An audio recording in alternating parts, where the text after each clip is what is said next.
आज दिनांक 24 जून. आजच्या प्रवचनाचा विषय ज्ञान हे दुहेरी शस्त्र आहे. लोककल्याणाच्या तळमळीने जो ग्रंथ लिहितो तो खरा ग्रंथकार होय. वाचनात आलेले आचरणात आणून जो लोकांना सांगतो तो खरा वक्ता होय. आणि सांगितलेले जो आचरणात आणतो तोच खरा श्रोता आणि साधक होय. अलीकडे ज्ञानप्रसाराची अनेक साधने उपलब्ध झाली आहेत. त्यामुळे नको त्या ज्ञानाचाही विस्तार झपाट्याने होतो आहे. ज्ञान हे एक प्रकारचे दुहेरी शस्त्र आहे. कोणत्याही ज्ञानाचा बरा वाईट उपयोग तो करणारावर अवलंबून असतो. ज्ञान हे मुळात पवित्र आहे. जे ज्ञान नीती आणि धर्म यांच्या पायावर उभे असते ते जास्त प्रभावी ठरते. सर्वांचे एकमेकांवर प्रेम वाढेल आणि सर्वजण एकत्र येतील असे ज्ञान असावे. श्रीमंत गरीब, विद्वान अशिक्षित, लहान थोर, स्त्री पुरुष या सर्वांना एकमेकांबद्दल प्रेम, आदर आणि आपुलकी वाढेल असे ज्ञान व्यक्त झाले पाहिजे. द्वेष मत्सर वाढविल, नीतिधर्माला फाटा देईल असे ज्ञान पुस्तकात नसावे.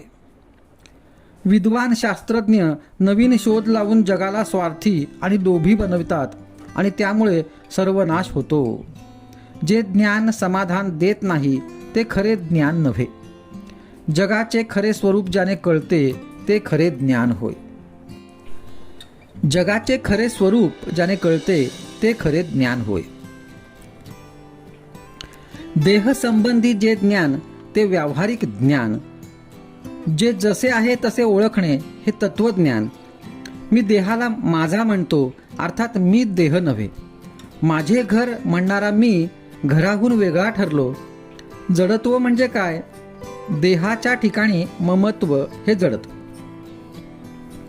पदार्थाचे यथार्थ ज्ञान ज्याला आहे तो शहाणा. व्यवहाराचे गूढ ज्याला कळते तो प्रपंची. जगाचे गूढ ज्याला कळते तो तत्वज्ञानी. सूक्ष्माचे ज्ञान होणे यात सुख आहे. आत्मा हा समुद्र आहे तर जीव हा त्याचा अगदी लहान थेंब आहे. त्याची ओळख होऊन आत्म्याशी समरस होणे हेच खरे तत्वज्ञान आहे. ब्रह्म सत्यम जगन मिथ्या अशा ज्ञानाच्या गोष्टी कळायला कठीण असल्या तरी अभ्यासाने दीर्घ काळानंतर कळतील.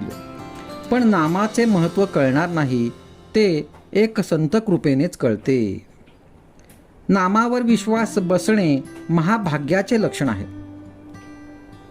आपण बुद्धिभेदापासून सावध दूर राहिले पाहिजे. संत वचनावर विश्वास ठेवून अखंड नाम घ्यावे, त्यानेच समाधान लाभेल.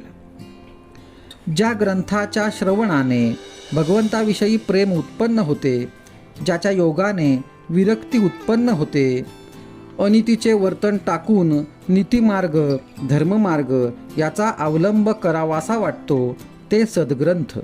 उदाहरणार्थ ज्ञानेश्वरी, दासबोध, नाथ भागवत हे ग्रंथ सदोदित वाचून त्यांचे मनन करणे हेच फार जरुरीचे आहे.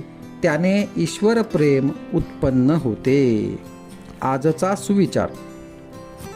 अत्यंत कठीण प्रमेये असलेले जगातले ग्रंथ वाचावेत, पण शेवटी अत्यंत सोप्यातले सोपे असे नामच घ्यावे.